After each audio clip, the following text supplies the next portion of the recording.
Why does it feel so awkward to try to have a real conversation with your older kids? Not the quick stuff, not how was your day. I mean actually sitting there and trying to talk to them.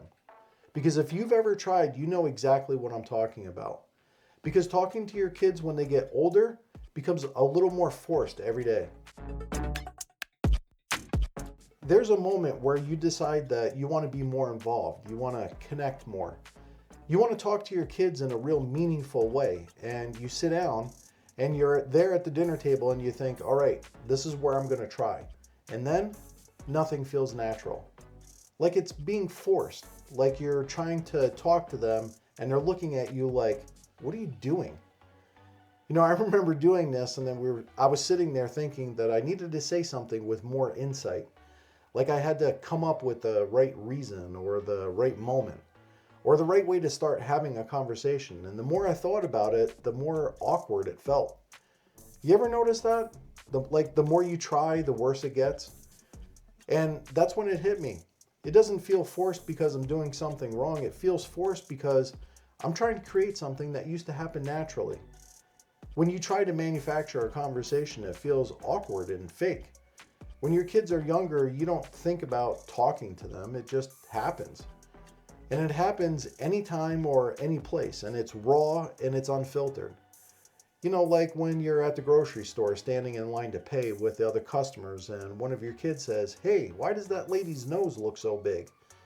It's like your kids don't understand how sound works, and everybody can hear what they just said. It's unbelievable, but it actually happened.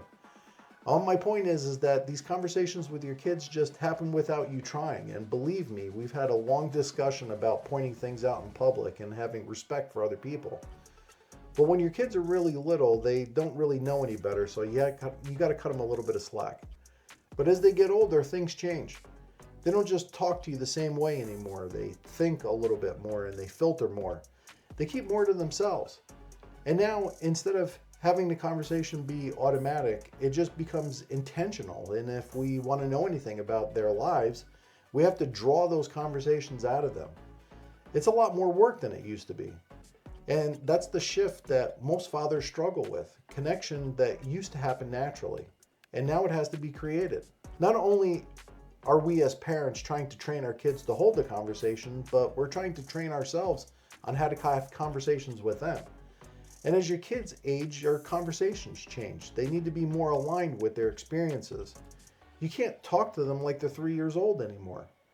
If this is something that you're dealing with, I actually put together a simple guide that breaks all of this down a little bit farther. The small things that create distance like this and how to start fixing it.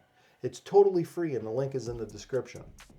So here's what I had to change. I had to stop forcing big conversations. Instead of trying to sit down and have some deep talk, I started paying attention to all the small moments in the car or on the way somewhere or right after something happened during the day. And instead of trying to fix or lead a conversation, I just stayed in the conversation a little bit longer. I asked them more questions. I stopped asking questions that felt like interviews and I started saying things like, "That sounds interesting. What was that like? And then what did you do?" Not to get an answer, but to keep the door open. I noticed that talking to other fathers that have used this technique have said that their conversations just developed naturally. They didn't need to try to think of something to say, but asking open-ended questions unlocked the door and let their kids start opening up a little bit more. Because most of the time, it's not that your kids don't want to talk, it's just that they don't want to feel like they're being pulled into a forced conversation. They open up when it feels natural, not when it feels like a chore. So if it feels awkward and it feels forced, it doesn't mean that you're doing anything wrong. It just means that you have to change your approach. Because connection and conversations need to be built differently. And the more you stop trying to force it and just stay present in the moment a little bit longer, the easier it becomes.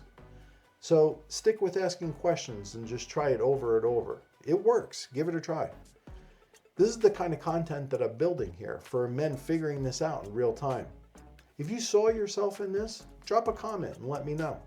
If there's something that you're dealing with right now, leave it in the comments or in the community tab. I read all of it. And I build these videos around those conversations because life isn't hacked, it's built. And I'll see you in the next one.